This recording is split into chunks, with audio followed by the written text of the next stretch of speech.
Fala pessoal, estamos aqui no podcast De Repente Doutor. Hoje eu tenho a companhia do meu sócio Felipe. Felipe eu conheci no estágio, depois ele vai explicar um pouco mais sobre ele. Tem o Renan, que estudou aqui comigo e foi líder de torcida comigo na faculdade. Nossa, memorável. O Giuseppe, meu sócio também. E o Giuseppe eu conheci na faculdade, mas não tanto na faculdade, conheci mais depois. A gente vai contar um pouco sobre a gente, explicar um pouco aqui no podcast e principalmente contar as histórias de cada um, porque o tema do podcast é esse. Prazer estar aqui, valeu pelo convite, Bruno. Bom, vou me apresentar rapidamente. Meu nome é Felipe Domines, eu sou advogado, sou sócio do Bruno no escritório, tenho 31 anos, já quase 32, mais velho que todos eles aqui, inclusive. Bom, conheci o Bruno no primeiro estágio que a gente fez, no início da faculdade. Eu e o Bruno bem novinho de direito. Detalhe aqui, viu? O Felipe, ele me ensinou tudo no meu primeiro ano de estágio, quando eu tinha 17 anos. Então, a primeira vez que eu fui no fórum, o Felipe foi lá e me acompanhou, o Fórum João Mendes. Foi na loucura ainda. Primeiro fórum que o Bruno foi, já foi o Fórum Central de São Paulo, que para quem conhece já é um negócio de coisa de gente doida, mas foi uma troca bacana para ambas as partes aí de direito. Depois a vida seguiu. Eu fiquei um ano nesse escritório que a gente trabalhou. Depois de um ano eu fui trabalhar na Price. Fiquei um ano na PwC, trabalhando com impostos indiretos, para descobrir que tributário não é minha praia. De lá eu parti para o Veirano, trabalhei um ano na parte de propriedade industrial, né, no contencioso de marcas, principalmente patentes. E depois veio a pandemia e fui trabalhar por conta. E hoje eu atuo no direito imobiliário e o grande bacana é que o direito imobiliário eu escolhi porque eu não tinha muita outra escolha, já que a minha família inteira, por parte de pai, mexe com imóveis. Meu pai tem imobiliária, a gente administra uma imobiliária juntos. E é como se eu já tivesse nascido em cima de uma escritura, de uma negociação de imóveis.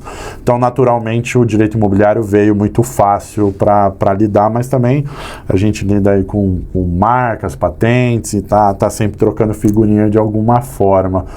E depois que isso aconteceu, eu virei advogado. Por acaso, no Instagram, o Bruno voltou a manter contato e olha aí onde a gente está agora. É verdade, sociedade. E pra mim o Instagram que conectou todo mundo. É verdade, Se eu não postasse lá um stories por dia, o pessoal ia esquecer da minha existência. É por isso, inclusive, que eu posto uns stories. Os melhores stories de advogado é o do Bruno. Exatamente, com certeza. De advogado, de piada são meus. Não acompanhe o Giuseppe. Pelo amor. Não faça isso. Cada um para o seu risco e conta. Então eu apareço nos melhores amigos dele. Aí é um negócio complicado. Mas de fato foi o Instagram que conectou de volta e hoje a gente está aqui, acho que dando um kick-off maravilhoso nessa história nova que tem tudo para dar certo. Passar a palavra pro Giuseppe, mas até para comentar que eu não gostava do Giuseppe na faculdade, viu? Ô, louco, sério? Não gostava, porque ele era tido como amigo do Renan e o pessoal não gostava muito, falava mal. Ah, é? Falava mal. Olha, é a Mas fofoca. e-mail do José? Vai ter gente na faculdade olhando. Eu acho que era ciúmes, né? Que é chato. É basicamente isso que eu falava. Amigo do Renan que é chato, cara. Eu tenho muitos amigos, cara. Fica meio complicado. Bom, eu já começo com a carapuça desenhada. Aí ó, já viu, né, Vamos cara? supor que o Bruno não é tão bom de memória, ele se enganou. Não é você. Corta pro Renan explicando como eu sou. Mas agora você tem que se desvencilhar disso. Prove que você não é chato. Eu acho que eu vou aceitar a carapuça de chato porque eu sou advogado, né? Então é muito difícil você fugir de ser chato hoje em dia. Eu tô aqui como Felipe também, sócio do Bruno. Eu vim para somar na equipe de direito societário, direito tributário. O Brasil tem passado por algumas reformas, né? A gente tem muita ligação com questões patrimoniais, sucessórias. E a minha jornada ela começou no Banco Safra. Eu acho que eu posso trazer isso, falando que eu trabalhei no jurídico societário interno do banco. E eu tinha, da mesma forma que o Felipe tinha com direito imobiliário, uma certa ligação, eu também tinha com empresas, porque o meu pai atua com empresas, né? Meu pai é comerciante desde que eu me conheço por gente. Lá na minha família todo mundo já nasce um laranja, então era algo que eu precisava aprender mais cedo ou mais tarde. E eu acho que junto com o Renan, que vai se apresentar depois também, nossa especialização em Direito Societário pela FGV. Depois eu também sou formado no curso de Direito Imobiliário para poder entender um pouco mais de holding. No mesmo momento, mas a dele focada em direito empresarial. A minha foi empresarial, a dele em societário. Isso. Mas não era a mesma sala? Não. Você não... Meu Deus, aí até hoje. Até hoje seria... Caramba. Mas eu acho que se eu posso dar uma breve introdução minha é essa. Então, o Renanzinho, Renan, eu conheci quando tinha 17 anos também, a gente fez faculdade junto. E ele topou entrar no líder de torcida comigo, no team leader do Mackenzie, equipe Red Fox. Um abraço pra equipe Red Fox. É verdade, E foi um tempo bem bacana. Você saiu até antes de mim, né? Da equipe. E aí, Renanzinho, o que você conta? Olha, enfim, o Felipe eu conheci mais recentemente, mas meu caminho com o Bruno e com o Pepe se cruzam bastante, né? O Pepe eu conheço bem há bastante tempo, a gente se conheceu no cursinho, então isso foi em 2016, a gente se conheceu lá pro final. Eu lembro que, enfim, a gente estava indo para um restaurante um dia, que era aqueles famosos R$16, como quanto aguentar, né, e eu sabia que o Pepe tinha uma fama ali, que, né, já gostou ali. Era bom de prato, ali começou uma amizade, enfim. A gente entrou no Mackenzie junto, então você foi pra noite, eu fui pra manhã. Mas vocês se conheceram antes do Mackenzie? Antes do Mackenzie. Isso, a gente se conheceu já no cursinho. Eu já tinha feito amizade, a gente fez muita amizade no final do ano, que era dezembro, né? 16. Sim. E começamos a faculdade junto já com amizade firmada. Exato. Eu lembro que o primeiro áudio que eu mandei pro Pepe falando sobre minha vida tinha 10 minutos. Nossa, era um podcast, já era um pré-podcast aí, ó. E aí até ele falou, não, agora tenta fragmentar. Faltou ele mandar que não aconteceu no Spotify, eu ouço. E quando eu entrei na faculdade, a primeira pessoa que eu conversei mesmo foi o Bruno. Então, foi você. Eu lembro que você usava regata, eu também usava regata. Eu usava. Ó, quem te viu, quem te Os professores não achavam ruim, porque eu tive professores na faculdade que, sei lá, se eu usasse um boné na sala, não tivesse, sei lá, meio alinhado, eles achavam ruim. A faculdade de Direito não achava ruim. Mas enfim, e aí, topei, a gente foi líder de torcida. Foi mais de um ano líder de torcida. Exatamente. A gente ficou um tempo assim. Eu acho que eu fiquei 3 anos, viu? Você ficou bastante. Caraca. Fiquei 3 anos. Indo pro lado do direito, assim, acho que minha carreira ela mudou 360 graus também. Eu entrei na faculdade com um sonho de ser promotor de justiça. Eu acho que a maioria dos estudantes de direito entram com essa cabeça de ser promotor, fazer um concurso público. Só que acontece, o Pepe me apresentou uma oportunidade em 2021 numa empresa, uma sociedade de crédito direto e uma instituição de pagamento, chama Recarga Pay. Sim. E aí ele me convidou, eu fui trabalhar junto com ele, a gente trabalhou na mesma equipe por um tempo, e ali eu tive introdução ao direito societário. Né? Então, direito societário, um contratual mais pro lado empresarial, e gostei muito mesmo. Depois eu tive uma oportunidade de ir para TOTUS, que é, enfim, uma companhia aberta, multinacional. Ali me aprofundei muito mais societário. Ali era um carro-chefe muito forte de M&A, eles, enfim, tinham essa estratégia de aquisição muito em alta, eles têm isso até hoje. E eu também atuei numa área que era mercado internacional, que era basicamente a parte contratual do exterior da TOTUS. Então, empresas como de países como Colômbia, México, Argentina, Estados Unidos. E, enfim, foi uma baita experiência, foi uma aula. Acho que assim, você trabalhar numa multinacional, numa companhia aberta, te dá um panorama muito grande. Enfim, tive uma chefe que foi uma tutora para mim, Isabela, um abraço para Isabela, porque enfim, ela realmente, enfim, de menina eu virei um homem ali, né? E depois dali eu quis migrar para escritório de advocacia, porque eu queria expandir um pouco a minha mente em relação ao M&A. Quando você está numa empresa, você segue algumas segmentações específicas. Então a TOTUS ali, ela mexia com gestão, business performance e tech-fin. Eu queria ter uma visão um pouco mais ampla. Então eu não queria atuar só naquela operação grande, né, de mid-cap para large cap. Eu queria pegar aquele empresário que quer vender a empresa dele, que eu vou ter que falar uma linguagem um pouco mais comum, não tão robusta. E foi isso que eu fiz. Hoje em dia comecei a empreender também, então estou fazendo meu próprio escritório, atuo também com societário, com contratos, também entrei por direito tributário, fiz a pós na GV com o Pepe, ele fez societário, eu fiz empresarial, mas também me aprofundei lá em vários cursos, então eu fiz M&A, fiz curso de tributação das estruturas de negócios societários, fiz de mercado de capitais, então, enfim, estou aumentando assim meu nicho de clientes, meu know-how e... Conheço bastante de mercado internacional. Mercado também, internacional, exato. Questão de offshore. Isso, ultimamente eu estou atuando bastante com planejamento internacional, patrimonial. Então, construção de offshore, seja na BVI, seja nas Ilhas Cayman. Enfim, é muito mistificado, como eu vou dizer assim, tem uma fama ruim, mas não é o que vendem. Né? Não é aquela coisa escusa, aquela coisa... Acho que quando chega na mídia já parece Exato. um grande problema. Evasão de divisa. Eu assisti um mensalão esses dias. E o ministro do STF... Estava com tempo livre, hein? Mas é isso que eu faço com o meu tempo livre. Como ele usa isso aí? Meu Deus. Esse pode jogar por paixão. Não sai Qual o nome daquele ministro do STF que saiu? Joaquim Barbosa, Joaquim Barbosa. O Joaquim Barbosa comentando, e ele falou expressamente, offshore é lavagem de dinheiro, offshore é fraude. Então isso foi mensalão 2012? Né? Por aí. Enfim, ele ignorou o fato que a gente vive num mundo interconectado, né? Enfim, a gente existe. Até pode dizer que 10, 12, 14 anos depois, muita coisa pode ter mudado. Mas é que as pessoas têm uma visão ruim de algo que não é ruim.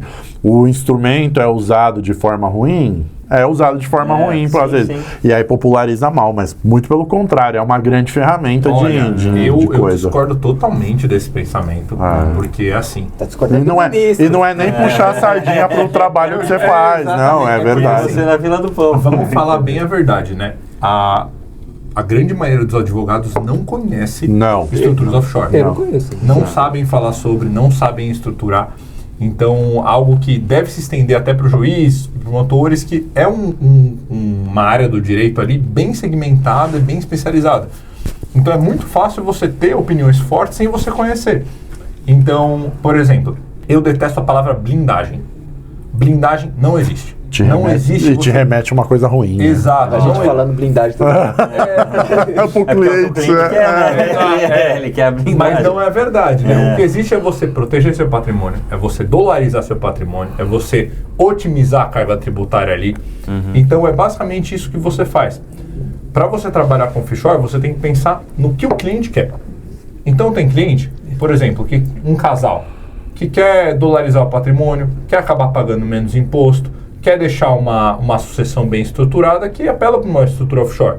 Por exemplo, vamos fazer uma estrutura comum, vamos fazer uma offshore na BVI, nas Ilhas Britânicas, depois a gente desce, faz uma LLC em Delaware, depois a gente faz uma holding brasileira.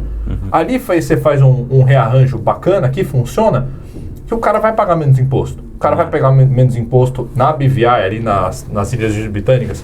Eles têm uma questão ali que o que não tiver substância econômica, você não paga imposto. Então, por exemplo, cara, se você não tem ali sede operacional, você não tem funcionário, você não movimenta dinheiro, eles não cobram imposto.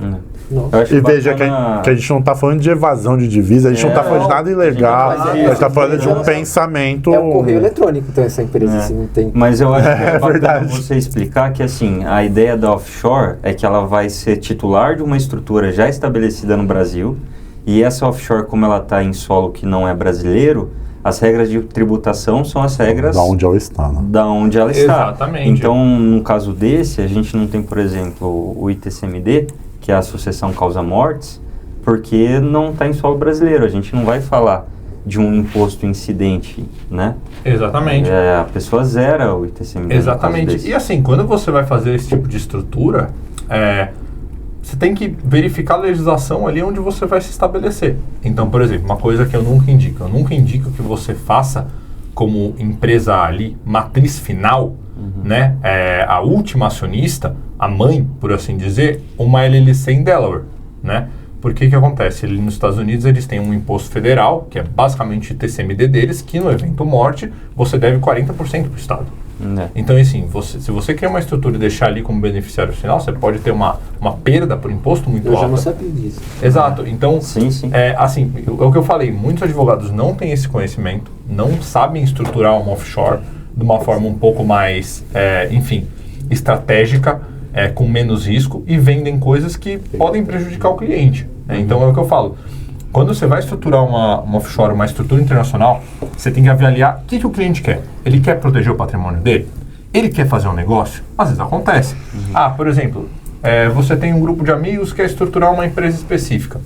Você faz o seguinte, você precisa pegar uma offshore que funcione algumas modalidades de governança que para alguns países, algumas estruturas não funcionaria. Por exemplo, uma BVI, você fazer um acordo de sócios, não é algo que para muito de pé. Né? Não é uma legislação que inclina para esse lado, que te protege desse jeito, como um acionista no meio de outros acionistas. Se você pegar uma Ilhas Caimã, por exemplo, ele já apresenta esse tipo de estrutura. O que é BVI? BVI é British Virgin Island. Basicamente as Ilhas Virgem. Exato, a gente fala uma abreviatura, o nome em inglês, a gente fala BVI que é mais fácil. Vamos aproveitar que a gente está nesse momento de perguntar o que são siglas.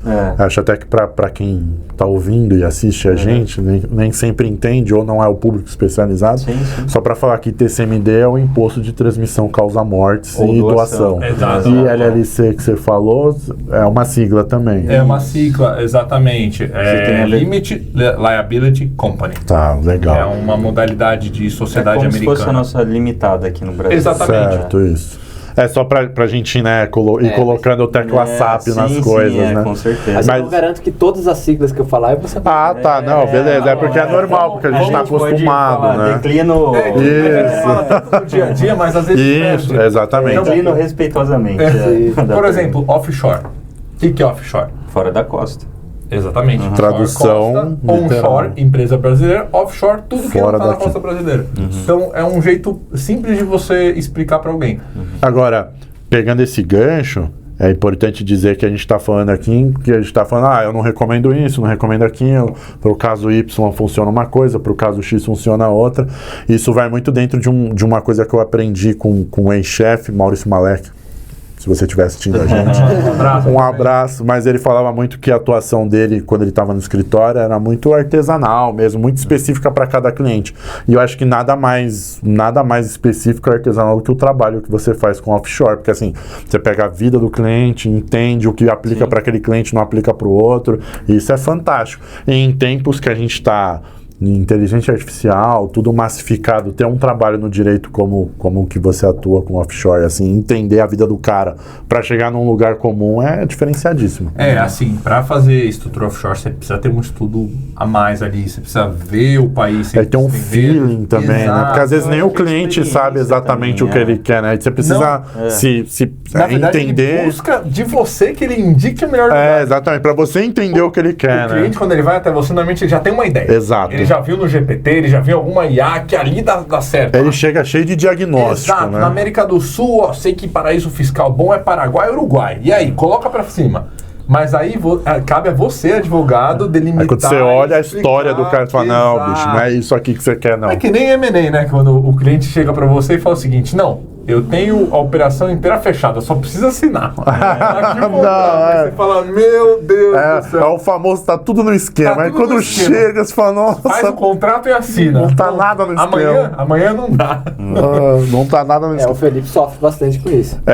A gente, quando eu trabalhando com imobiliário, a gente lida com muita coisa literalmente enrolada, abandonada, né? Abandonada. O brasileiro é geral, né? Que o brasileiro, ele tem essa mania de postergar. O que eu percebo é que assim, os mais antigos, a preocupação, eu acho que é muito da realidade do momento, a preocupação era muito conquistar o bem.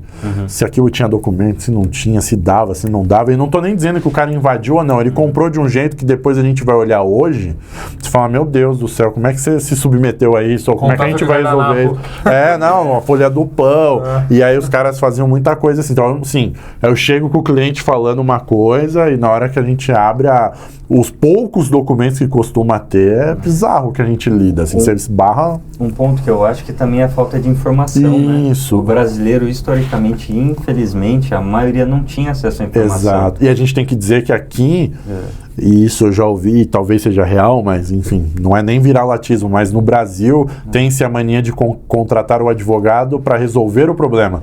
E lá fora, em alguns outros países, se contrata o advogado para antever o problema.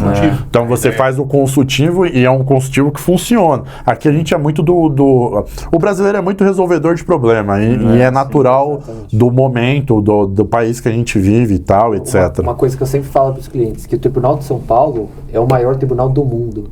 Não é o maior tribunal da América Latina, do Brasil, é do mundo. Caramba. Então, a gente tem o máximo possível de litígios judiciais para resolver em São Paulo. E reflete o que o Felipe falou, é falta de consultivo. Isso. E eu fico na minha área no contencioso. O Bruno é da briga. Eu sou da briga. Ele gosta. Quando o cliente quer fazer acordo, eu falo, como assim acordo? Cadê meu horário? Que acordo. E olha que muitas vezes o acordo vai... Exatamente. É bom, mas a questão é que cada pessoa se enquadra numa coisa. Se eu ouvir do cliente, preciso fazer uma coisa no exterior. Olha, eu já não entendo direito a lei do Brasil. Você quer que eu entenda a lei do exterior? Então cada um tem o seu nicho.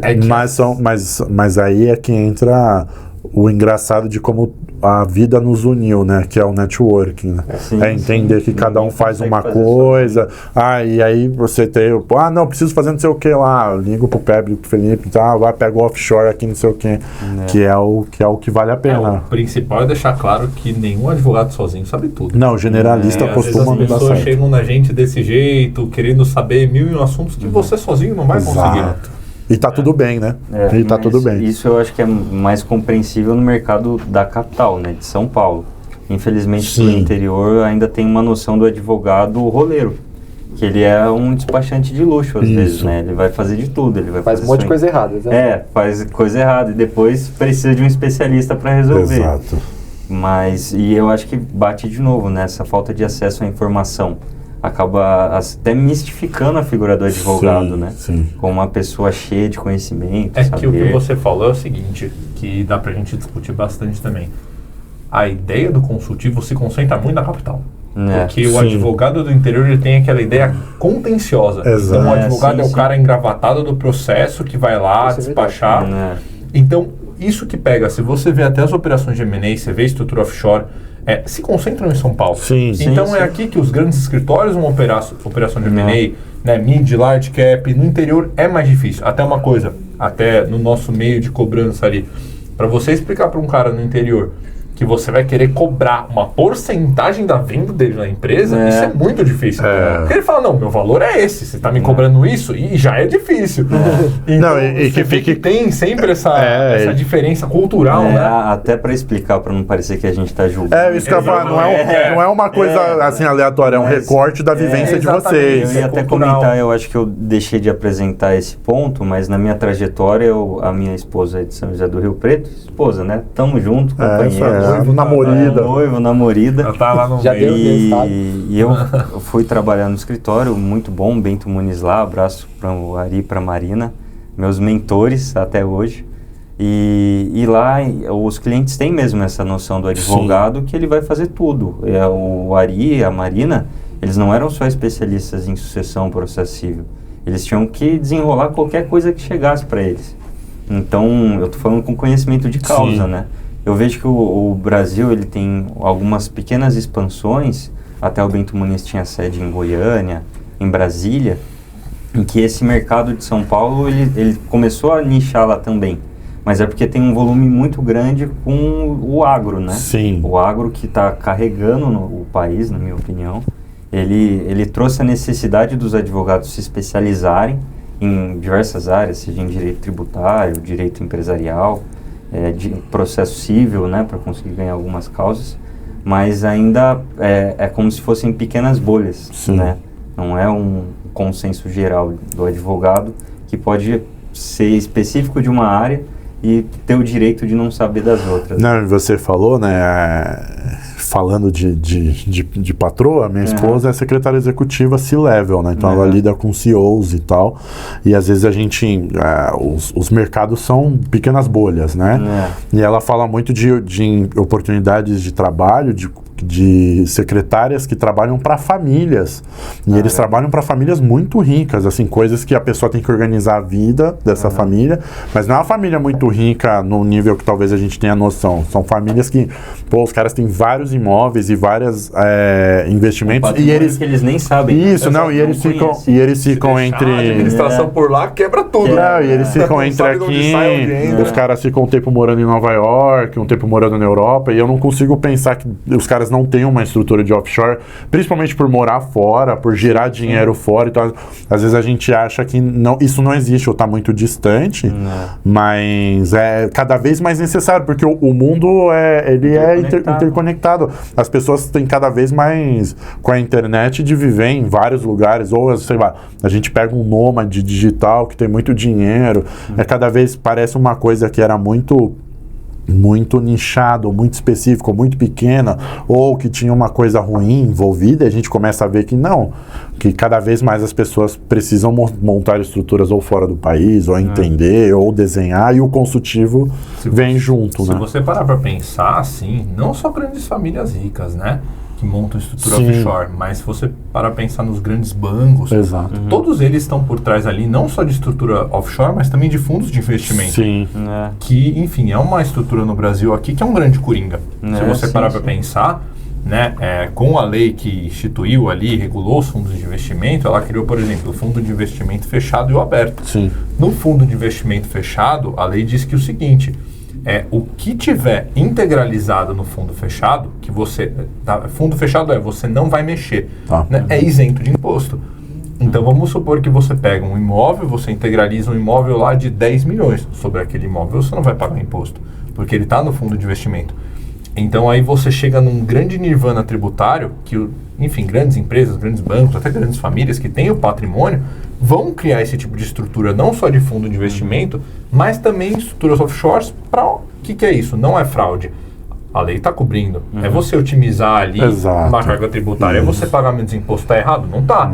Se o nosso sistema brasileiro cria uma estrutura que você tem esse tipo de auxílio e de método, você usa, né? E tem que pensar que a gente já está começando a falar de situações mais complexas mesmo. De situações, patrimônio complexo, estrutura de patrimônio complexo, que sai um pouco do que a gente imagina que é pagamento de imposto, que é um grande pagamento de imposto de renda, não sei o quê. Isso envolve, mais uma vez, você entender como funciona, você contar com um trabalho especializado, você ter esse trabalho artesanal de alguém que começa a desenhar, às vezes, o que você nem entende, sabe. Tem muita gente que não sabe o que tem, que quando começa a fazer esse trabalho, fala, meu Deus do céu, tal. Até mais agora, porque a nossa tributação já era complexa. Agora que veio a reforma tributária, a gente vai conviver com 2 formas de tributação. Por anos ainda, né? E eu costumo dizer que, assim, já se estava programada há muito tempo, já era desejada a reforma tributária, mas como tudo no Brasil, às vezes, ela acontece às vezes um pouco atropelada. Então a gente vai descobrir ainda durante anos como é que isso vai rodar, e a gente vai ter uma série de coisas. E aproveitando uma questão, viu, que agora está todo mundo me perguntando, se holding ainda vale a pena hoje?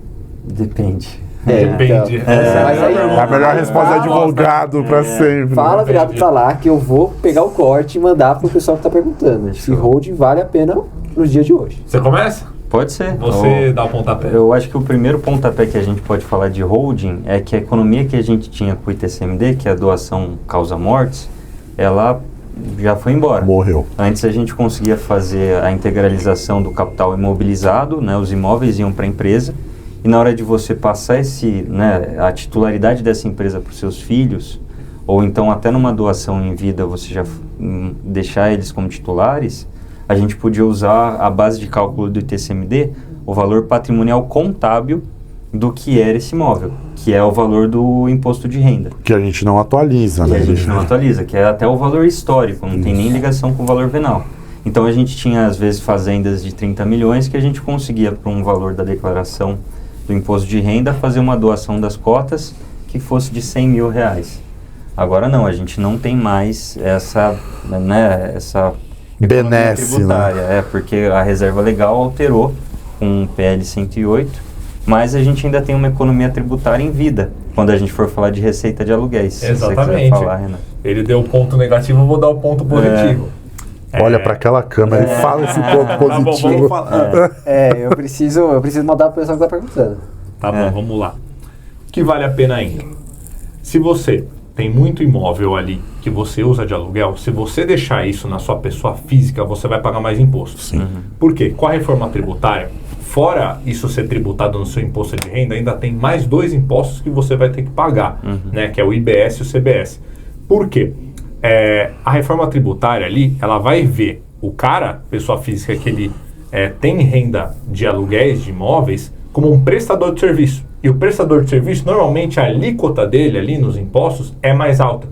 Então, assim, se você tem mais de 3 imóveis, se você fatura ali mais de 220 mil reais ano, vale a pena você fazer uma estrutura de holding em que você pega esses imóveis que você usa de aluguel, você integraliza numa pessoa jurídica e assim você otimiza seu ganho tributário. Né? Então, por exemplo, na pessoa física, vamos falar de 27,5% de imposto, numa PJ você fala de 14,5%. Você já tem uma economia.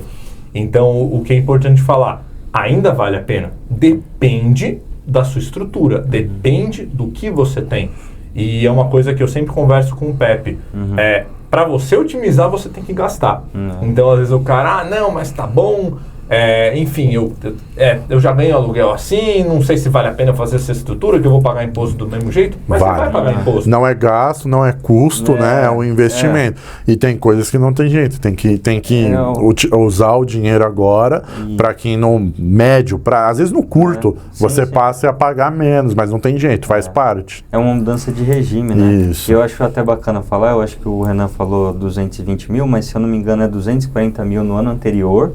Verdade. E 20% a mais desse valor nesse ano, que seria 288 mil de receita. Mas a gente pode falar dessa economia, ainda que seja menos, a gente tem uma alíquota progressiva, né? Que ela começa em 15% e vai até 27,5%.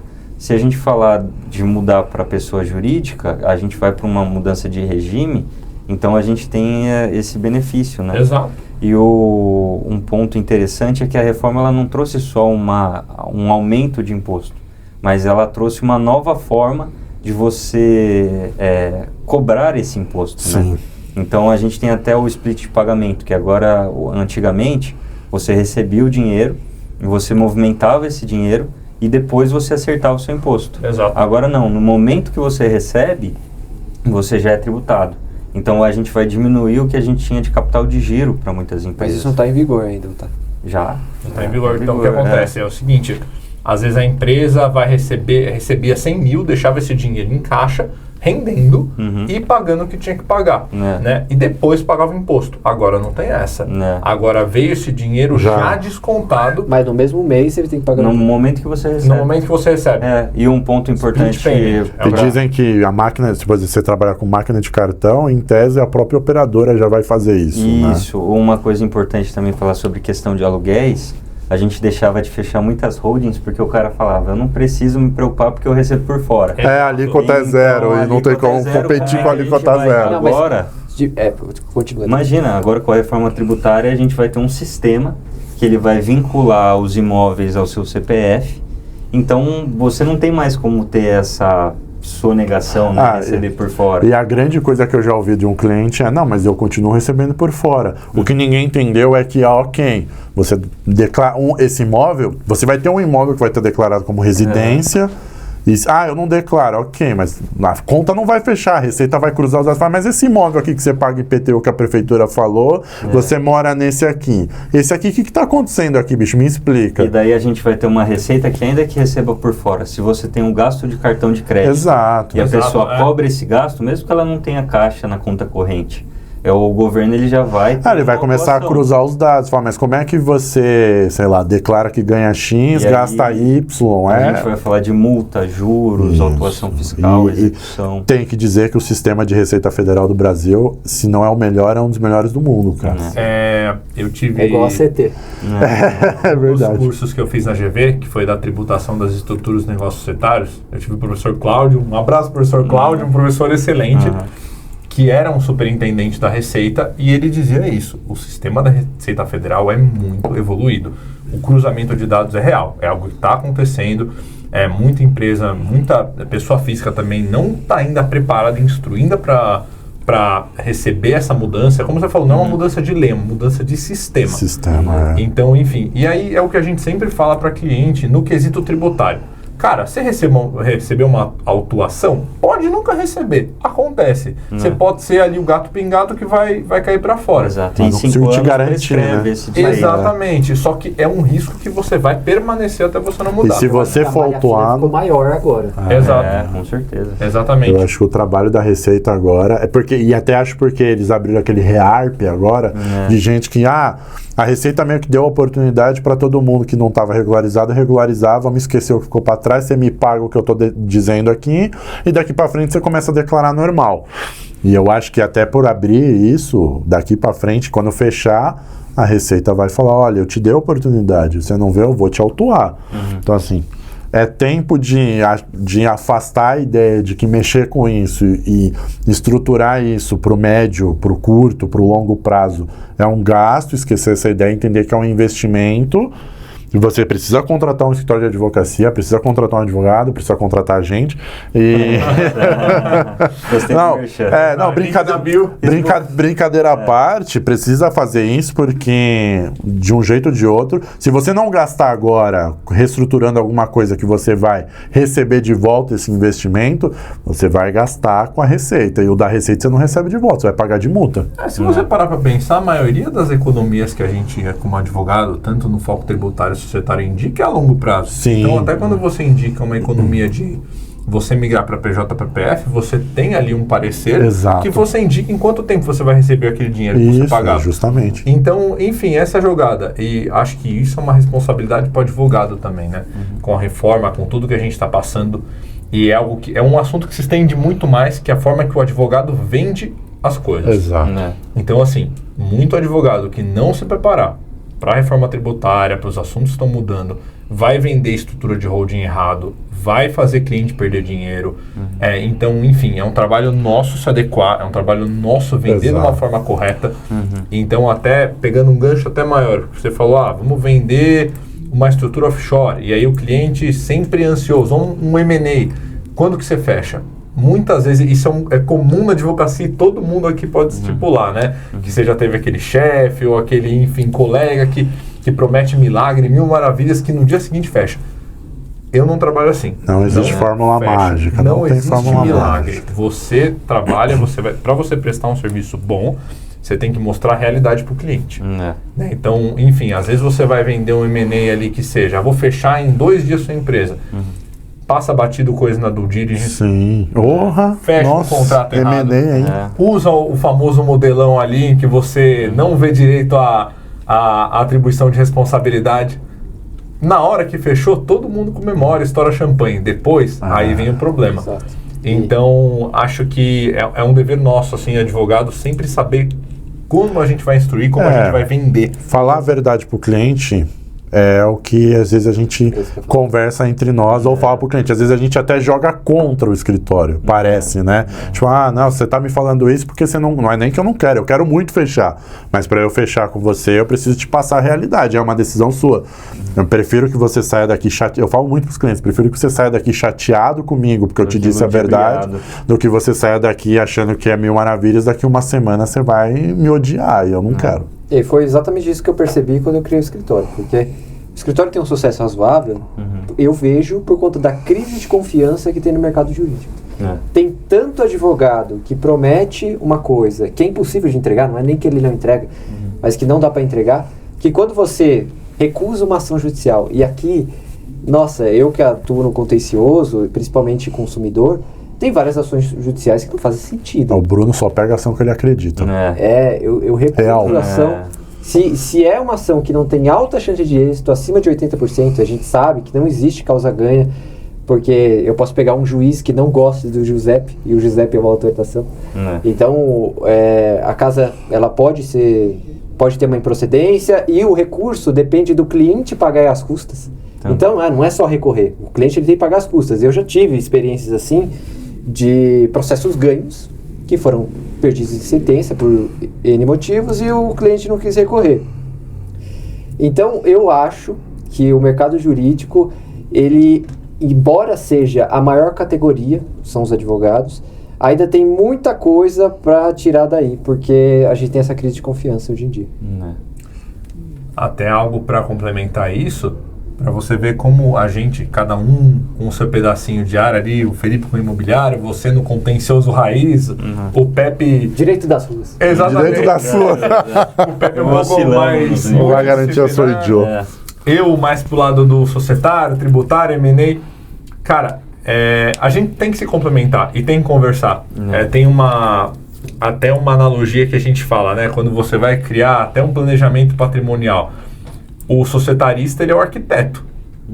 O tributarista é o engenheiro. Você pode fazer uma estrutura ali societária linda, mas se no tributário não tiver eficiente, não funciona. Então você vê que isso é o importante. E aí volta para esse lado da venda, né? O que você está vendendo? Como você está vendendo? Você tem a instrução para fazer aquilo? Você está fazendo da maneira correta? Às vezes não é melhor consultar um colega, perguntar, né? Não é você ser menos, ninguém sabe tudo, todo mundo precisa aprender. Então é pegar, bater o telefone e falar, cara, vamos fazer um negócio junto aqui?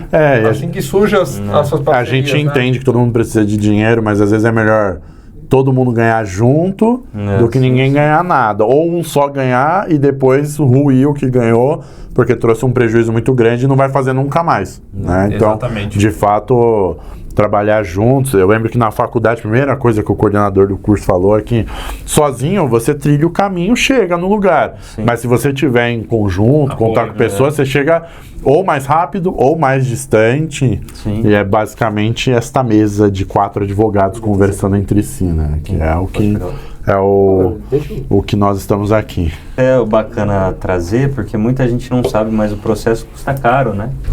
O pessoal acha que o judiciário é como se fosse uma assistência, mas poucas pessoas conseguem a justiça gratuita. Né? Fora a sucumbência, né? E quando a gente vai lidando com patrimônio, às vezes o juiz tem uma ideia errada de que você tem patrimônio, ponto, não tem direito, né? Então...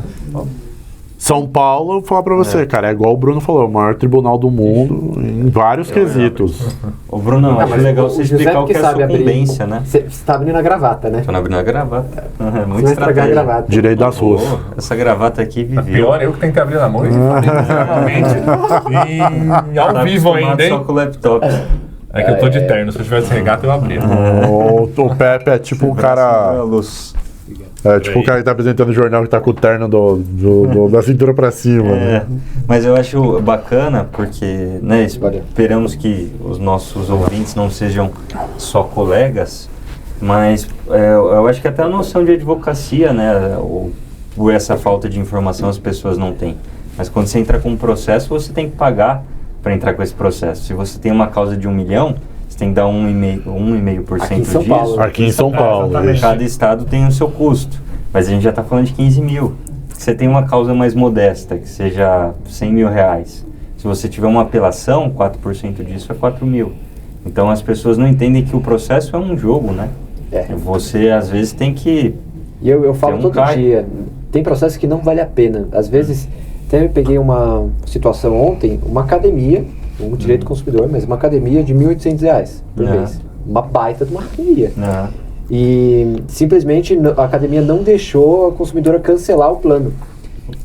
Não é nem que cobrou multa, não deixou cancelar o plano. Aí pelo contrato, a multa seria 20%. O que ali... e o contrato dizia que a pessoa deveria ficar 6 meses com o plano ativo e depois a multa seria 20%. E eu conversei com a pessoa e falei, olha, se você conseguir só pagar a multa de 20%, vai ser mais barato do que você pagar um escritório de advocacia, do que você ajuizar um processo. E vamos falar da opção gratuita, que é o juizado especial. E assim, freestyle demais. Gratuidade de justiça, porque quem paga R$ 1.800 numa academia não tem direito à gratuidade de justiça. Sim, é assim que muito provavelmente o juiz... É o que o juiz vai olhar e vai falar, exatamente. E no juizado especial, que é o antigo pequenas causas, você, tudo bem, não paga custas para entrar com o processo, você não precisa pagar advogado, porque você pode ir sozinho, mas ainda é uma justiça muito simples, que informa pouco o consumidor. Então, se você precisa saber o que está acontecendo no processo, dificilmente eles vão informar. Você necessariamente vai precisar ir 2 vezes no juizado especial, uma para entregar a documentação, outra para uma audiência de conciliação, que muito provavelmente vai ser infrutífera. Então você já perdeu o seu tempo aí. Quanto vale o seu tempo? Né? E o recurso, basicamente, não existe. É o recurso nominado. Que aí para mim é o pulo do gato da onde o TJ abraça uma grana. Porque para você entrar com o processo, você não paga. Na hora que chega o recurso, aí assim... Aí você tem que contratar advogado, você tem que pagar não só as custas do recurso, mas todas as custas que você não pagou por ter a isenção do juizado. Nossa, eu acho um cálculo bizarro. Assim. E eu já vi advogados que erraram 10 centavos no valor das custas. E assim, as custas são R$900, né? Aí errou 10 centavos de exerção do recurso. Não dá nem a oportunidade de você complementar, que é diferente da justiça comum, né? Não dá nem a oportunidade. E o próximo recurso, ele tem que ser um recurso em via extraordinária, né? E esse recurso que vai subir, a gente diz terceira instância, né? Mas não existe, mas ele vai subir, ele vai passar por um filtro de relevância social. Que geralmente bate na porta e volta. Ele bate e volta. A relevância de uma ação de menos de R$20 mil. Só bacana falar que o recurso extraordinário é para o Supremo, né? Então, quem acompanha notícias, o que o Supremo vai parar para julgar sua pequena causa? E ainda aqui chega muita coisa que a gente olha e fala, meu Deus, isso aqui chegou na Suprema Corte, né? E quando eu fazia faculdade, eu lembro dos professores comentando que por que chega uma ação em que o vizinho pegou a galinha do outro e não devolveu no Supremo Tribunal? Porque tem cabimento constitucional. Hoje em dia, com filtro de relevância, dificilmente você ouve sobre um julgamento assim. Ficou muito midiático. Sim. E eles têm total controle sobre o que eles vão julgar. Então, por exemplo, o STJ vai barrar na súmula 7, não pode reanalisar fatos e provas. E que caso que você vai falar que você não precisa reanalisar uma prova? Sim. Inclusive, o meu TCC que eu fiz sobre paternidade socioafetiva. E eu analisei um caso do STJ em que foi totalmente reanalisado todas as provas dos autos. Então é um filtro que ele é seletivo. Ele é utilizado para você decidir o que você quer julgar, o que você não quer julgar. É isso. Então a gente vive sim uma insegurança jurídica, não só em escala estadual como em escala nacional, onde eu, como advogado, mesmo que exista lei, exista jurisprudência favorável, eu não posso prometer uma causa ganha. Como é que você explica isso para o cliente, cara? Porque lidando com direito imobiliário, eu lido muito com despejo, por exemplo, ou dívida de aluguel. E como é que eu explico para um proprietário que o cara está no imóvel dele, devendo aluguel, que a única forma de tentar tirar esse cara à força é só por ação. Aí você pega uma ação de despejo, que por lei, o valor da ação tem que ser 12 vezes o valor do aluguel. Se a gente falar de uma ação, num aluguel de, sei lá, R$4 mil, é 48 mil de valor de ação. Aí a custa é 1,5% disso. Aí você paga a taxa de... E aí, como é aluguel, justiça gratuita, esquece. Por mais que o cara esteja desempregado, seja o único imóvel que ele tem, não tem renda, não vai rolar. E aí você tem essas grandes burocracias e tem a insegurança, porque aí você tem todos os quesitos para uma liminar, por exemplo, bate no juiz, aí o cara, não tem o direito da caução, mas a lei, a jurisprudência dá a oportunidade de você usar o próprio imóvel. Tá tudo certinho. E quem mexe com isso já olhou e já se deparou com um caso desse. Aí chega no juiz, o juiz olha e fala, não. Aí você precisa gravar. Então você tem uma insegurança, precisa levar isso para o tribunal, aí volta de novo. São questões, né, não vou dizer bobas, mas são questões que poderiam ter sido resolvidas antes, e é por isso que a maioria dos clientes, é aquilo que eu falei, como é que você explica para o cliente? Chega para o cliente e fala, não vamos abrir uma ação, você já tentou resolver isso extrajudicialmente, já tentou fazer um acordo, notificar esse cara, ver o que a gente pode fazer antes de abrir uma ação? Porque a ação custa dinheiro, né? E custa tempo, que tempo é dinheiro também, é uma encheção de saco. Isso é uma coisa bem importante, né? Vocês, debulhando e falando do processo, essa questão da insegurança jurídica também se estende para o consultivo. Com certeza. Se você parar para pensar, tem muitas matérias especializadas e muito específicas, como a gente falou até de offshore, que se cair na mão de um juiz comum de primeiro Esquece. grau, o cara às vezes não vai estar preparado para julgar. E até as varas especializadas, viu? Exatamente. Eu tive uma experiência com uma vara especializada que basicamente o juiz não entendia nada de direito societário. Mas você fala vara empresarial. Vara empresarial, uma vara especializada em direito empresarial. Ainda que a vara de São Paulo empresarial é uma vara muito boa, é uma vara bem competente mesmo, mas assim, com data vênia, as outras varas do Brasil ainda assim não às vezes, num nível ali de às vezes você tá numa comarca menor que não deu para levar para uma comarca no central. O acúmulo ali de função, de comarcas, sim, isso sim. tudo tem um peso. Aí você tem um problema aqui, você sabe que você vai perder ali, aí você sabe que você vai ter que gastar para levar isso pro tribunal. Por isso, até um exemplo, quando você tem que seja um M&A, por que você leva para arbitragem? As pessoas perguntam, os clientes sempre perguntam, por que vale a pena? A arbitragem é mais caro. Porque assim, você vai ter ali um cara, né, ou ali um colegiado especializado no seu caso. O cara, assim... Muito, mais celery, né? Exatamente. Também. Muito do M&A, né, ele deriva do common law, que é o direito americano, que ele é totalmente diferente do direito civil. Por quê? Eu vou fazer uma analogia muito, muito simples, que eu também aprendi num curso de M&A na FGV. Excelente, aliás, me fugiu o nome da professora agora, mas enfim, se eu lembrar eu vou mandar um abraço para ela. Mas assim, basicamente no Brasil, aqui que a gente deriva, o nosso direito deriva da civil law, a gente tem, por exemplo, uma boa-fé objetiva definida no Código Civil. Está escrito ali no artigo que é boa-fé. No direito americano, não. Então, quando você faz um contrato de compra e venda de cotas ou ações, no caso, ali tem os famosos termos definidos. Você vai ter que definir o que é a boa-fé interpretada sob a égide daquele contrato. Então, você entende a minuciosidade que é um contrato no caso de M&A? Claro. É tão específico que se pegar um juiz comum que tenha a luz ali da boa-fé objetiva do Código Civil... É capaz dele sair, rasga e falar, não, isso aqui não vale, isso aqui não vale. Então você vê, quando você pega matérias assim muito, muito específicas, especializadas, e que tem até um berço-mãe fora do Brasil, fica mais difícil. Você vai para um juizado comum, muito fácil você levar um pau, porque você vai falar, cara, ele não vai interpretar da forma que nós pactuamos. Nós, ali no contrato, entendemos que funciona dessa maneira, né? Então, enfim, isso é um grande risco também que se estende para o consultivo, a insegurança que você tem em algumas matérias, se for levado para o juiz comum, né? Exato, e às vezes são situações que você só vai resolver no STJ, às vezes vai passar pelo tribunal, não vai resolver, você vai ter que levar para o STJ para resolver. A Câmara Arbitral resolve. Exato, a Câmara Arbitral já melhora. Como o Renan falou, uma pessoa especializada no tema que você vai lidar. Mas eu questiono uma coisa sobre câmaras arbitrais. Agora teve a popularização disso. Né? Eu tenho um amigo que ele defende muito a popularização da arbitragem, não para casos grandes, mas para casos pequenos. E eu vejo que agora o Quinto Andar pegou no contrato do Quinto Andar está lá, é explícito. Compromissória. Isso. E eu peguei ações com esse tribunal de arbitragem que eles fazem as ações, né? E aí eu questiono, né? Porque são ações muito simples, de despejo. É a cobrança de aluguel. Que você faz no tribunal arbitral e pode virar uma sentença que é executável na justiça comum. E o quanto disso não dificulta a defesa do consumidor, do inquilino, na verdade, né? Não é nem direito do consumidor. Porque o inquilino, ele não vai conseguir procurar um advogado especialista em arbitragem, porque eles são caros. Sim. Né?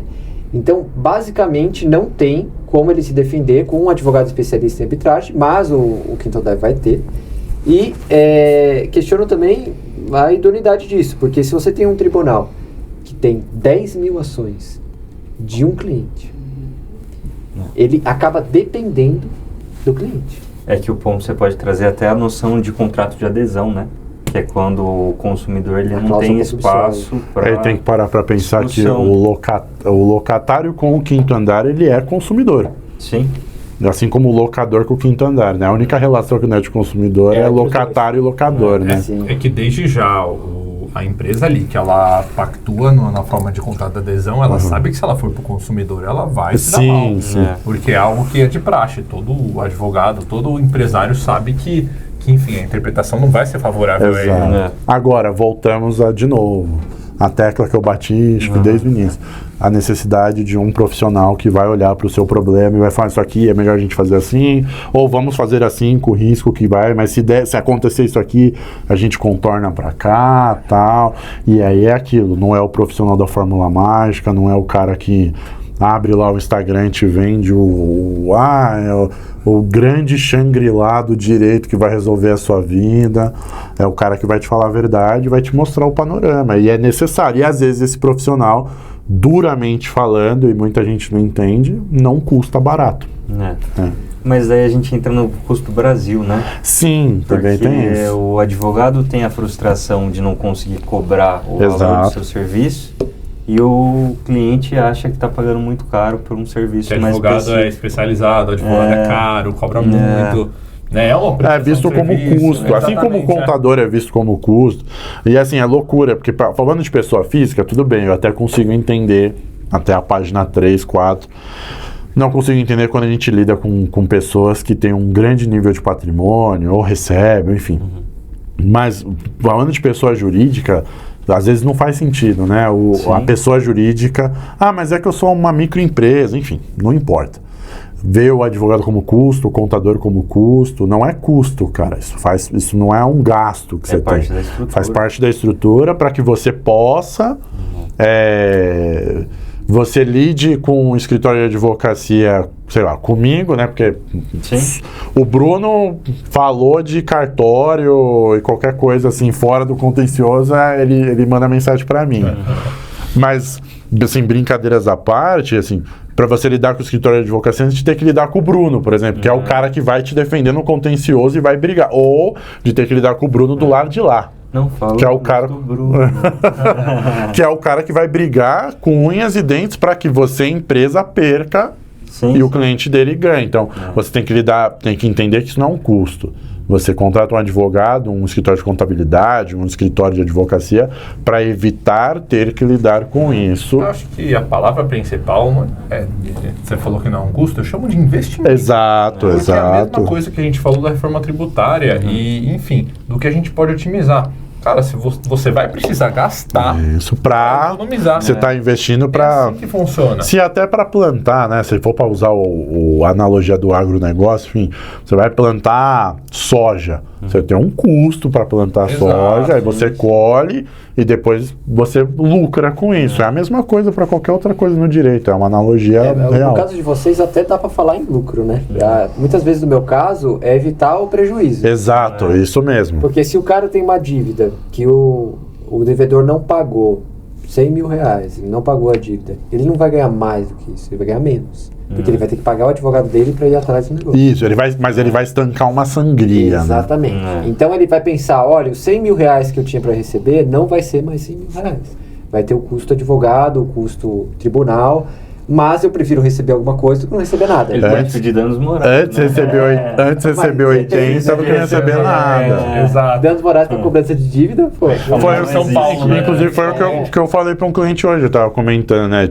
Um cliente tem uma dívida lá de aluguel, enfim, e o cara propôs um valor menor, parcelado, e ele tá balançado ali, poxa, mas aí eu vou ter que investir num advogado, investir no serviço ali de administração dessa dívida para recebimento. O que eu ganho com isso? O que você ganha com isso é que, você está recebendo, que 2, você está evitando uma briga judicial executiva que às vezes não vai levar a lugar nenhum. Então, assim, é sempre o pensamento precisa ser mais aberto. E aí entra a parte que, às vezes, o advogado também é um grande vendedor, né? Eu não estou nem dizendo vendedor no sentido ruim da palavra, mas vendendo o que, de fato, o cara vai ganhar com aquilo, né? Não adianta só você saber tecnicamente e não saber explicar para o cliente. Tem que vender e vender com responsabilidade. Exatamente. Eu acho que a pessoa tem que saber reconhecer o público dela. Exato. De vez em quando não, toda semana, vem alguém pedindo cotação. Olha, eu preciso fazer ação nesse sentido, às vezes é um alvará de venda de bem de menor, porque um veículo está no nome do menor, um imóvel está no nome do menor, e eu estou fazendo uma cotação com vários advogados para ver. Quanto que vocês cobram aí no seu escritório? Aí geralmente eu respondo. Eu até já coloquei isso nos stories uma vez. Caro. Ponto. Porque o meu cliente não é aquele que está procurando o menor preço. Sim.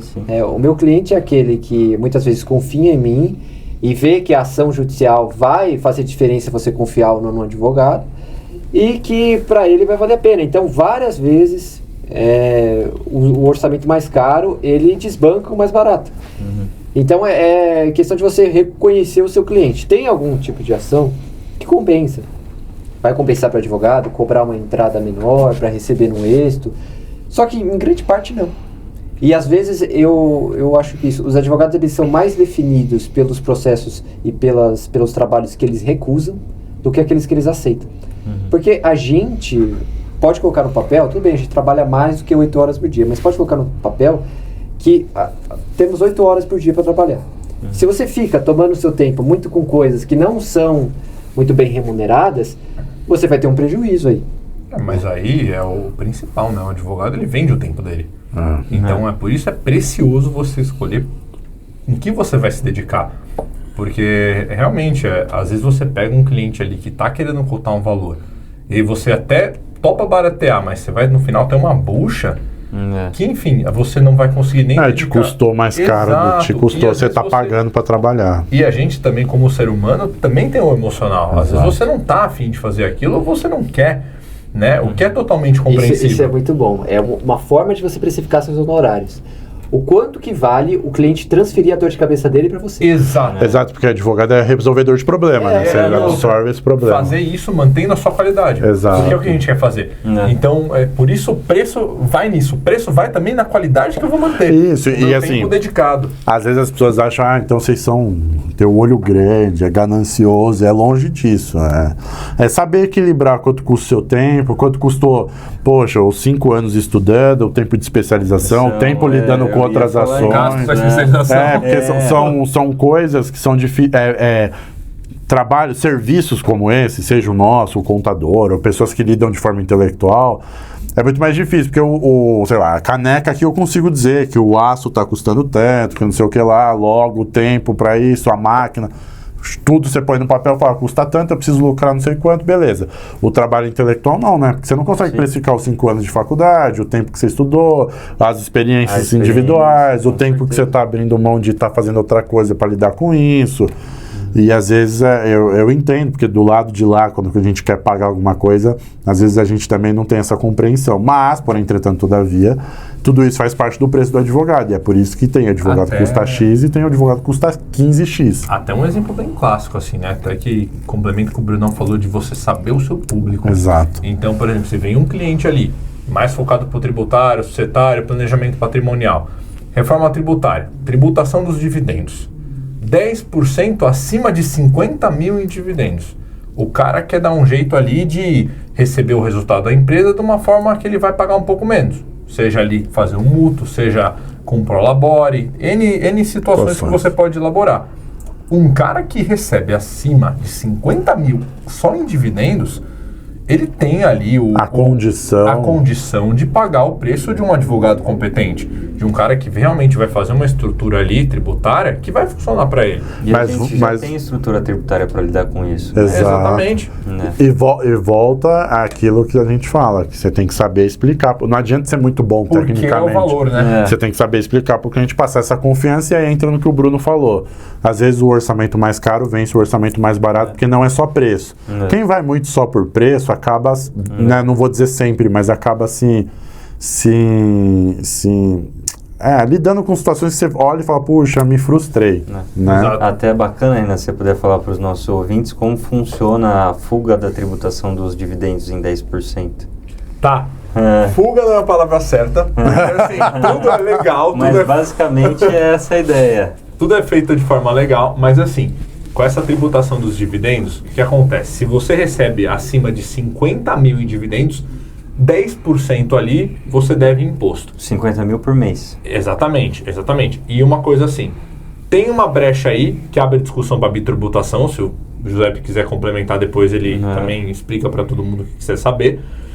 Mas a princípio você tem que dar um jeito de você distribuir os resultados da sua empresa e não pagar esse imposto. Como você faz? Um exemplo, mútuo. O que é mútuo? A palavra sinônima de mútuo é empréstimo. Então, se você tem uma estrutura ali de empresas que você tem partes relacionadas, um jeito de você distribuir, você faz um contrato de mútuo você estipula ali uma taxa de mercado para você respeitar a lei do transfer price. Então, enfim, vamos supor que essas operações ali, o custo ali dos juros é de 10%, se abaixa para 6%, tudo exemplificativo, ainda assim vai compensar e você distribui o dinheiro. Como são partes relacionadas, as empresas são suas, basta você não perdoar a dívida, então você deixar aquela condição acontecer e basta você não integralizar. Exato. Se você perdoar a dívida, você paga TCMD. Se você integralizar, você vai pagar o imposto de renda retido na fonte. O jeito você faz um mútuo e você não perdoa, né? Isso daí pode dar um problema? Às vezes, num caso de você vai fazer um M&A, o comprador suspeita ali aquele mútuo que você tem de 20 anos, que é uma dívida altíssima, mas isso são outros 500. Se você não pretende fazer esse tipo de operação, um empréstimo vale a pena. Outro método prolabore. Então você pode estipular ali uma cláusula que seja no seu contrato social, se você é um sócio administrador, que você pode fazer retiradas prolabore. Essa retirada não é o dividendo, é como vou dizer assim, um salário do diretor, do administrador pelos serviços prestados na empresa. Então aí já tem dois métodos. Outros métodos, uma estrutura de holding bem feita, estrutura de fundo de investimento também você pode otimizar esse tipo de carga. Então, enfim, tem vários jeitos que você consegue sair dessa tributação dos dividendos. Eu acho bacana só pontuar também que a questão do prolabore tem a questão de quando a pessoa quer pagar o INSS. Exatamente. Porque o prolabore já é uma questão de remuneração. Então, Sim. Você vai ter o imposto de renda retido na fonte de 15% e você vai ser um contribuinte. Então, pessoas que querem ser segurados pelo INSS, faz sentido. Mas eu acho que a estrutura de uma holding no meio do caminho, porque a retenção de 10% é da pessoa jurídica para física. Exato. Quando você tem uma holding no meio do caminho, é jurídica para jurídica. Não tem esse tipo de retenção. Exato. Cara, veja que vocês começaram, né, com um assunto aqui, um termo fuga, mas não é o melhor termo. Não. E aí, isso virou, sei lá, um polvo tão grande, porque aí o Renan falou, dá pra fazer isso, dá pra fazer aquilo. Aí aqui no meio do caminho a gente pode fazer, a gente começa a montar esse fluxograma, as possibilidades são infinitas, né, quase, praticamente. É que assim... E aí, dependendo, de novo, daquilo que a gente falou, da realidade, da necessidade, do que funciona, do que não funciona. Por isso, uma coisa que até essa professora de M&A que eu tive, sempre falava ali nas aulas, que ela não gostava de modelão. Não. E modelão pro advogado, assim, tanto o modelão quanto o ChatGPT, que é um instrumento ali que funciona bem pro dia a dia, pra coisa simples, mas não é efetivo. Não. Ainda mais para isso que vocês fazem. Exato, não dá. Porque assim, você tem que entender caso a caso. Por exemplo, tem cliente que vale, como o Pepe mesmo falou, se o cara quer pegar ali e ter aquela questão do INSS, vale a pena fazer uma prolabore. Se o cara não quer, se o cara tem uma estrutura ali de várias empresas, vale a pena fazer mútuo. Então, tudo isso você tem que pensar. Exato. Porque no final, é o que eu falei, e a gente até tocou nesse ponto, de preparo do advogado. Se você não se atualiza, se você não estuda, tem preparo, você vende errado. Sim. E advogado pode ser responsabilizado. A bucha vai ser sua. Não é só perder cliente. Mancha seu nome, você tem um monte de... Não, aí você vai ter um problema que você vai ter que resolver pro cliente. Não tem jeito, que vai te tomar tempo. Principalmente aí que vem a responsabilidade, né? Como tem muita coisa mudando aqui no Brasil, principalmente com a reforma, o problema não vai ser agora. O problema vai 2028, 2029, vai começar a aparecer bucha mesmo, que é aí que a gente vai ter que botar a mão na massa aí que o Bruno entra mais. Exato, é o contencioso, ó. Que vai ter que... Trabalho pra bastante tempo, não tem jeito. Então, por isso, até falar pro pessoal aqui, a hora de se organizar é agora. Você quer fazer esse bonde tá passando, inclusive, já, né? Você quer fazer holding, você quer fazer offshore, você se programa agora. Quer se planejar? Vamos. Porque depois, daqui uns anos, daqui uns 2, 3 anos, vai começar a ter as consequências. Vai começar a ter autuação, vai começar a, enfim, ter uma fiscalização um pouco mais rígida no que tange a consequência. Então agora tá bom, você vai receber uma notificação, mas ali o processo vem depois. Exato. Então isso é algo que a gente tem que se preparar e que as pessoas ali, tanto que tem patrimônio quanto empresa, N tipo de pessoas, tem que se programar e tem que pegar uma assessoria legal, né? Enfim, a gente aqui sempre preparado, todo advogado se serve de conselho, que sempre estude, que sempre vá atrás, que não tenha a arrogância de achar que sabe tudo sozinho.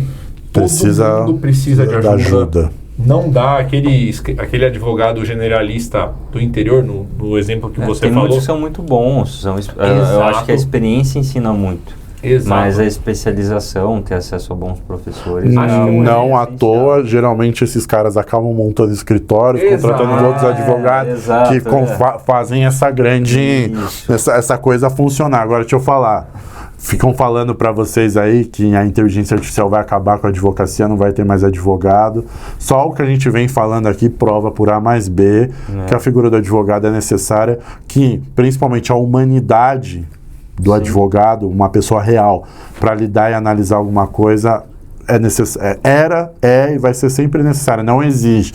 A gente pode dizer em áreas que vão enxutar ou não, mas não tem como. Está provado por A mais B aí, aqui neste momento, que a inteligência artificial não vai acabar com a gente. Muito pelo contrário. Então, boa sorte. Assim, aguentem os chatos.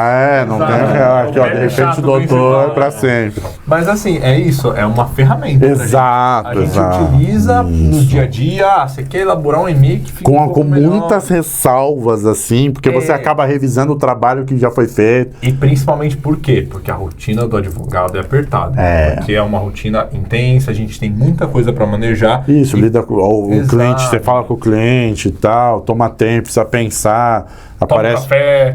E aparece no meio do caminho uma coisa que não estava planejada, que não dá para você não atender, toma um café de novo. Aí assim, isso é natural. Aquela consulta do cliente que é 10 minutos, vira 2 horas. 2 horas, porque você é um pouco de psicólogo também. Sempre tem que ter paciência. A gente estamos, de repente, doutor com uma série de coisas. De repente a gente virou doutor e olhou pro cenário e falou: meu Deus, é muito mais do que os 5 anos de faculdade. E deixa eu aproveitar esse gancho para falar do nome, né? Eu ainda não falei. O nome, de repente, doutor, foi uma ideia, eu nunca sei se foi minha ou se foi da Luísa, minha sócia. A Luísa Vanderlei, mandou um abraço para você, Luísa. E a gente gravou aqui o primeiro episódio nessa sala, ainda estava muito bagunçado, mas era só um episódio teste, nunca foi ao ar.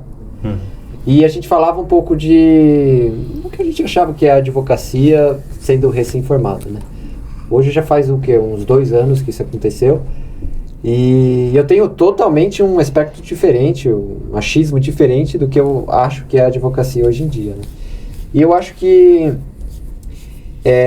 o objetivo desse podcast é a gente fazer o que fez agora, né? Que é poder falar um pouco, poder compartilhar nossas opiniões, porque a gente não percebe, mas é só fazer parte de um grupo de jovem advocacia em qualquer subseção da OAB que você vai ver o quanto que tem gente ali precisando de ajuda, né? E a gente que veio de faculdades boas, a gente tem uma noção diferente desse pessoal. Tem gente que sai cru, sem ter feito estágio nenhum, não sabe que a vida na advocacia é bem diferente do que é na faculdade. Com certeza. E que essas palavras, elas ajudam esse pessoal. Exato. Aliás, você universitário, pelo amor de Deus, se possível, claro que a gente não pode generalizar, mas pelo amor de Deus, se possível, faça estágio. Faça estágio, cara. E assim, faça estágios. Tente diversificar. São 5 anos, dá pra, se possível, passar, ser estagiário no fórum, aí depois ser estagiário no escritório de advocacia. As Big Four têm programas de trainee pra gente que ainda está se formando. Por que eu estou dizendo isso? Porque é o momento da faculdade que você tem para decidir o que você vai fazer, para acumular experiência, porque o mercado é voraz. E seja você vai trabalhar para alguém ou você vai trabalhar para si mesmo, não tem jeito. O que você fez acumula conhecimento e acumula gente que você conhece. Talvez eu e o Bruno... Talvez, assim, a vida ia convergir de alguma forma, mas eu não estaria aqui com o Bruno se a gente não tivesse estagiado juntos no mesmo escritório, mantido o contato, enfim. Eu não ia conhecer o Pepe, não ia conhecer o Renan. A gente não ia ter uma série de pessoas conhecendo, enfim. O estágio e a postura, exatamente. Se o Felipe não fosse uma pessoa de postura, quando eu entrei lá no estágio, ele já tinha 1 milhão de coisas para fazer. E era um estágio puxado. Se ele não tivesse aceitado... mais uma coisa para fazer, que era me ensinar, Né? Não, eu sempre falo pro Bruno que às vezes hoje, repensando, acho que eu peguei muito pesado com ele, assim. Mas é justamente por causa dessa rotina de muito problema pra resolver. Muita coisa. O Bruno entrou e eu tava perto de sair já, né? Então, talvez a gente... É até engraçado como, no fim das contas, a gente deu muito certo como amigo, porque o tempo que a gente passou trabalhando junto não foi muito. Mas é a questão da postura, é a questão de você acabar somando, entendendo o seu lugar, entendendo que a gente precisa um do outro e tal. Então, por favor, se possível, faça estágio, é sério, é muito importante. E sem o olhar da geração Z, já ouviu falar nisso? Não. Como assim? É um olhar que o pessoal fala que a geração Z tem de meio desinteressado. Sabe quando você tá falando... Tudo é blazer, tudo... que precisa fazer, o pessoal tá desinteressado. Parece que não tá ali, né? Eu ainda não pude confirmar se isso realmente acontece, mas o pessoal fala bastante, e como eu tenho bastantes amigos que têm escritório de advocacia, o que o pessoal mais relata é a dificuldade agora para contratar estagiário. Verdade. Mais do que... Imagina, a pessoa tá há 20 anos, geralmente meus amigos são cabeça branca, seja por fazer parte da OB, seja por fazer parte do O ROB. Bruno é o jovem advogado com mais amigo advogado velho. Exatamente.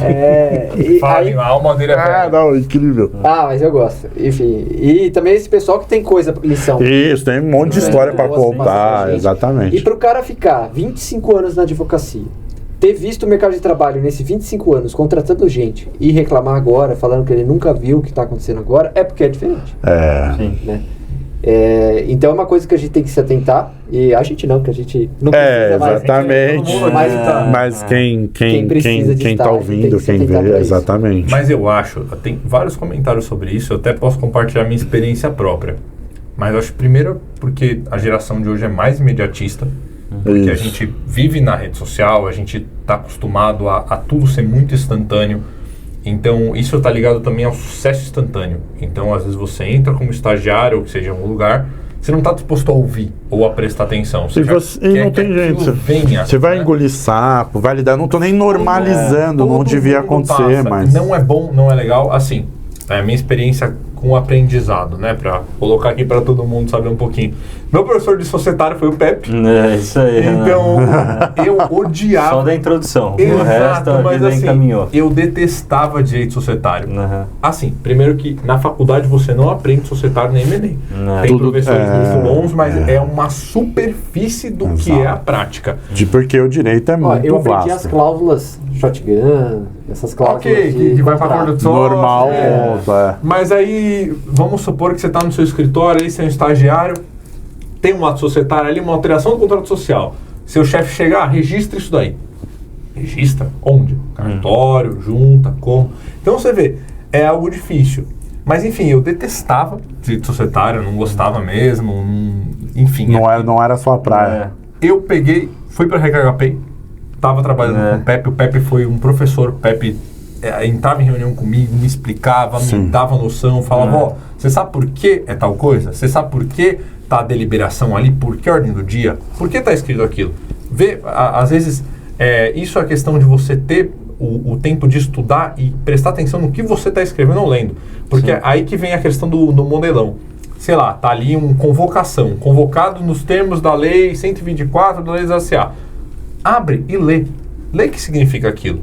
Entende por que aquilo acontece. Então você vê, mas o Pepe foi meu grande professor, não tive ansiedade com o Pepe.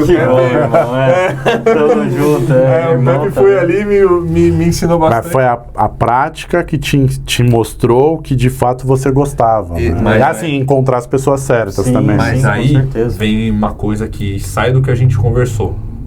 De técnica, de estudo, de venda, que aí... venda vai estar misturando, mas aí, pessoal, para entender, o que um advogado tem que ter? Postura, jeito que se porta, jeito que fala, seriedade. Isso a prática ensina, e às vezes uma pessoa muito bem intencionada e disposta a te ensinar vai te dar os toques. E você vai encontrar essa pessoa de algum jeito ou de outro. Eu sei que a gente tem a mania de achar que o mercado de trabalho está cheio de gente filho da mãe disposta a engolir um outro, mas você vai encontrar alguém. Às vezes, eu já passei por lugares que falavam muito mal, assim, falavam coisas horríveis de pessoas que estavam acima, em cargos acima, enfim.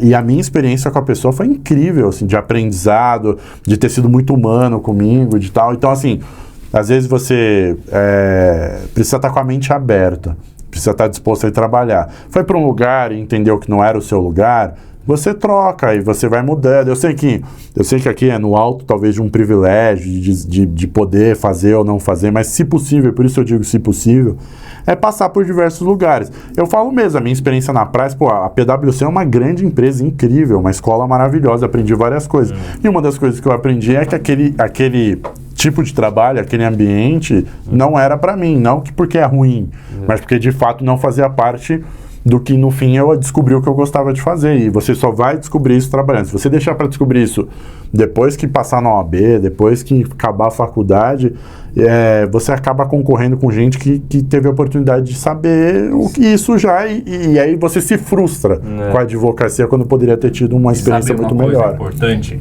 Que isso é dica de novo, pessoal. Muita gente tem a mania de achar que advogado tem que ser prolixo, tem que estender muitas palavras. Não. Quanto mais simples. Objetividade. As pessoas não vão falar a língua que o juiz fala. Às vezes, se você até está num ambiente empresarial, se você vai reportar para um diretor-presidente, um diretor financeiro, ele não vai querer que você estenda muito. Até porque o cara não tem tempo. Exato. Você pega uma reunião de diretoria, às vezes o cara... você tem 40 segundos para me explicar isso aí, 2 minutos. Você tem que explicar uma situação ali em 4 linhas de um e-mail. Exato. E tem que dar certo. Porque o cara não vai ler mais que aquilo. Então, isso é uma coisa que vem da postura, da objetividade do advogado. E às vezes, se aquilo precisar de mais 4 linhas de e-mail, o seu primeiro e-mail tem que fisgar esse cara para ele marcar com você e tal. Mas, de fato, enfim, os 5 anos que eu fiz de direito... E abrindo parênteses, né, ao contrário de todos os advogados que estão na mesa aqui, antes de ser advogado, eu me formei em outra coisa. Eu sou formado em negócios da moda, né? Então, eu sou um fashion business por alma. Mas eu sempre, durante os 4 anos do negócio da moda, depois 5 anos de direito, eu sempre tive muito envolvido com produção acadêmica, né?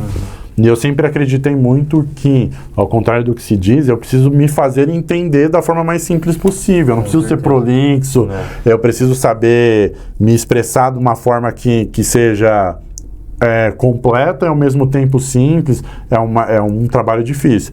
E eu volto a dizer que eu acho que é só um trabalho que talvez o mercado de trabalho vai te ajudar.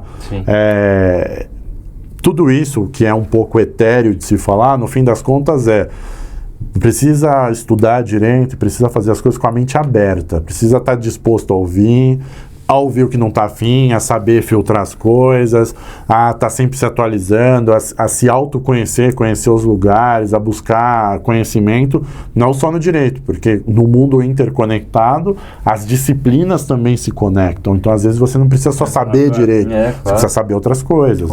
E isso eu acho, sei lá, o tempo, o mercado de trabalho, as relações... E tudo isso que a gente vem batendo na tecla todo esse tempo aqui é essencial. Então, vamos encerrar por aqui esse nosso podcast. Primeiro episódio do podcast. Lotaço. Que honra aqui, estamos nós 4 aqui fazendo história, eu diria. Do jeito que começamos a faculdade. É verdade, mas se eu ficar bebendo todo dia não vai dar certo. Então, o próximo podcast tem que ser com café. Com café, melhor ter gastrite. Um refrigerante, uma água. Fazer de manhã. Enfim, mas agradeço todo mundo que participou. E que venham os próximos. Exatamente. Porque essa conversa foi curta e concisa. A gente tem que fazer mais conversas assim. Exatamente. Eu acho que chegar no finalmente... Mas acho que foi muito produtivo, cara. Nem acho, tenho certeza, assim. É engraçado como... Eu não sei se é a habilidade dos 4 estão sentados nessa mesa, porque os 4 falam demais. Né? Mas a gente conseguiu dar volta em vários assuntos dentro de um mesmo core, né? Assim, e sempre voltar. Crítica, arbitragem, reforma tributária, offshore. Eu tô muito... selecionando cliente. Eu tô muito orgulhoso. Eu tô muito orgulhoso por um primeiro episódio, assim, acima do nível de conversa e de naturalidade, né? De a gente conseguir bater papo como se estivesse com 2 câmeras desligadas e estivesse aqui. Eu mal segurei minhas piadas. Aí, ó. Exatamente, é um ponto. Agora pode cortar? Bom, tchau, pessoal. Obrigado, gente. Siga a gente. Valeu. Por ouvirem a gente. Pronto.